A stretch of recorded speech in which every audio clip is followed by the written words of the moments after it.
So hey all welcome back in a new video. So இன்றைக்கி வந்துட்டு important questions எல்லாம் இல்லை. ஆஸ் இது ஸ்டூடெண்ட் டு ஸ்டூடெண்ட் டீச்சிங்கிறனால we are not the one to predict the answers without any experience.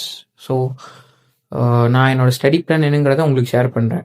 So first day நம்ம maths முடிச்சுட்டு வரப்போ ஒரு ஹாஃப் டே இருக்கும். ஸோ அப்போ லெசன் 1, 6, 7 and 14 அந்த அன்னைக்கு நீங்கள் கெமிஸ்ட்ரியில் ஓரளவுக்கு தரோன்னா 5 லெசன் முடிக்க பாருங்கள். இல்லாட்டி இந்த 4 லெசன் ஆர் உங்கள் சாய்ஸில் ஏதோ ஒரு 4 லெசன், இது என்னோட சஜஷன். இந்த 4 லெசன் இது கூட நீங்கள் ஆட் பண்ணணும்னு நினச்சிங்கன்னா 15th லெசன் ஆட் பண்ணிக்கலாம், இல்லாட்டி செகண்ட் லெசன் ஆட் பண்ணிக்கலாம். ஃபர்ஸ்ட் டே அப்போது. செகண்ட் டே அப்போது 8, 9, 10 and 15 and second lesson.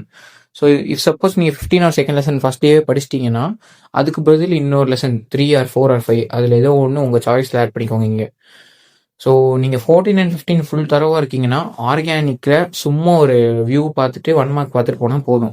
But என்னதான் இருந்தாலும் நீங்கள் 14, 15 தரவாக இருந்தாலுமே ஆர்கானிக் வந்துட்டு எப்போவுமே வந்துட்டு எப்படி வேணால் கேட்கலாம். லைக் கம்பல்சரி லெவலில் எங்கே வேணால் வரலாம். ஒரு ரியாக்ஷன் கம்பல்சரியில் கேட்கலாம். So anything may happen. So என்னை பொறுத்த வரைக்கும் நீங்கள் ஆர்கானிக் மேக்ஸிமம் கான்சன்ட்ரேட் பண்ண பாருங்கள். பட் நமக்கு டைம் இல்லை. பட் ஸ்டில் அட்லீஸ்ட் 3 லெசன்லேயும் சேர்ந்த மாதிரி ஒரு இம்பார்ட்டன்ட் சில கொஸ்டின்ஸ் இருக்குது, ஒரு 10-15, like Victor mayor, Lucas test, Gabriel thalamic synthesis, இந்த மாதிரி ஒரு இம்பார்ட்டன்ட் சில கொஸ்டின்ஸ் ரிப்பீட்டடாக இருக்கு இல்லையா? ஸோ அதை கான்சன்ட்ரேட் பண்ணுங்கள்.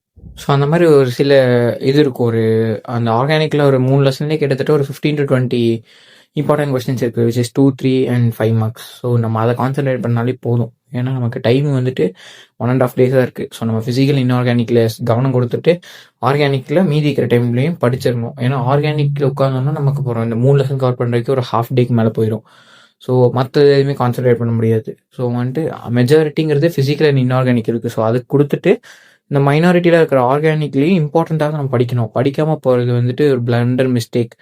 படிக்காமல் போனால் பாஸ் ஆக முடியாதுன்னு இல்லை, பட் பாஸ் ஆகிடலாம். பட் ஒரு நல்ல மார்க், அட்லீஸ்ட் ஒரு டீசெண்டான மார்க் வேணும்னா ஆர்கானிக்கில் இம்பார்ட்டன்ஸ் மட்டுமா நீங்கள் பார்த்துட்டு போனால் மட்டும்தான் முடியுங்கிறது என் பாயிண்ட் ஆஃப் வியூவில் வந்து நான் சொல்கிறது. So that's all today. Thank you.